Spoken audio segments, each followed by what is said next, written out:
Mark Brett from MRT Performance, and obviously this is our new project BRZ.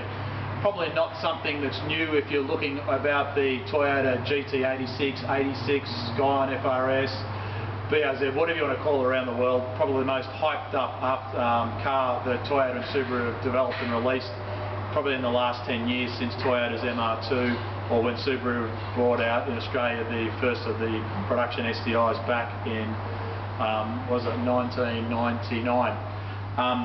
We've only had this car now for 5 working days. I haven't even driven it yet.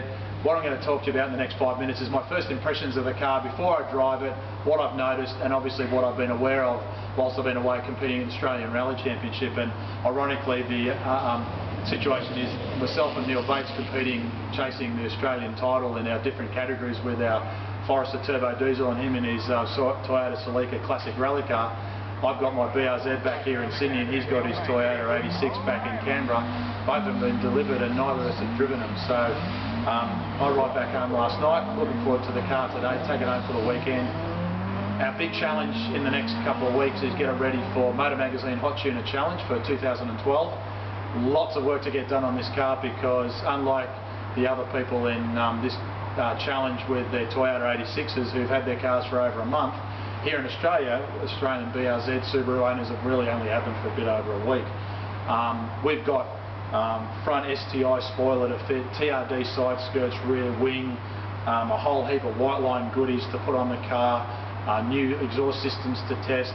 Obviously the guys in my absence have already had some fantastic results with tuning of the factory ECU using the Ecutech tuning software, and you can see in this dyno graph the before and after results of that.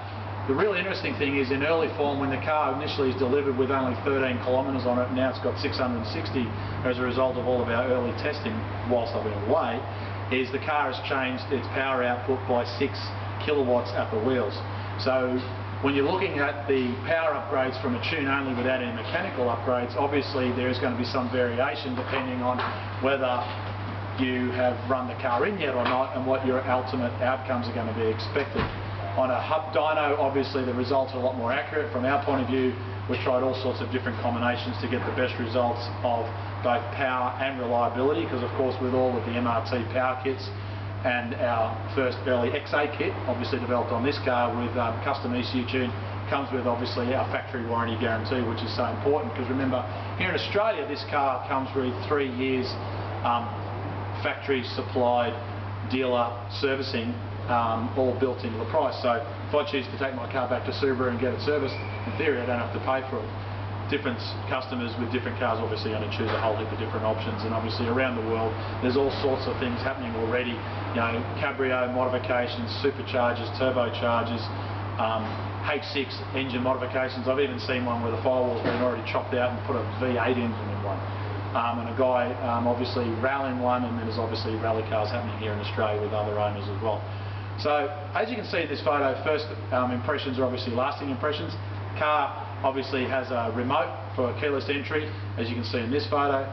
Press button start, which is factory standard. Daytime running lights. Obviously when you turn the ignition on, it has a different set of lights that turns on. Of course the Subaru comes with also HIDs.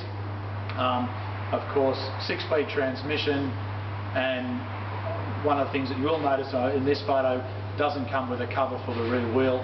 That's obviously a factory option. Depending on whether you get a Toyota or Subaru, these things vary quite a lot across the range.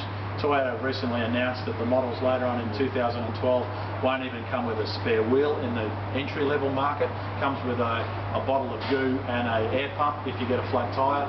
Obviously you can see in these photos some early development pics that we've just tested today, even without driving the car, with our new Oz Racing lightweight wheels. We've tested what we can and can't fit with the DBA rotors.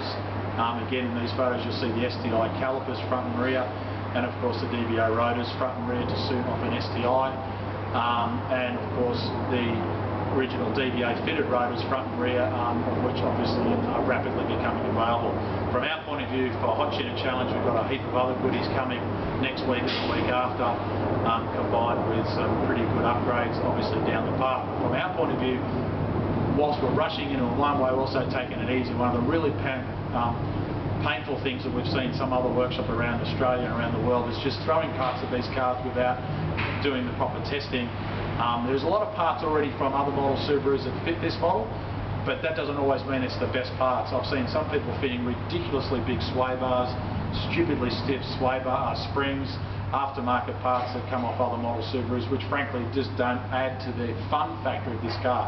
From our situation, our testing, we're going to be running with obviously the Oz Racing wheels and the Kumho tyres, but you don't want to go to a ridiculously super grippy tyre, because obviously this car hasn't got the big horsepower to push it through the corners like a factory turbo WRX or an STI. To put it into perspective, factory standard around 125 kilo. So from our point of view, that's a bit of a taste of what's to come. I'm looking forward to driving the car this weekend. Stay tuned for more updates on our Project BRZ. Look forward to helping you. If you want to know more about whether it's the Toyota 86 or the BRZ, pick up the phone, make a call, or just follow us here on the video channel. Make a comment, and we look forward to your feedback soon. But for today, I'm Brett Middleton. Thanks for watching.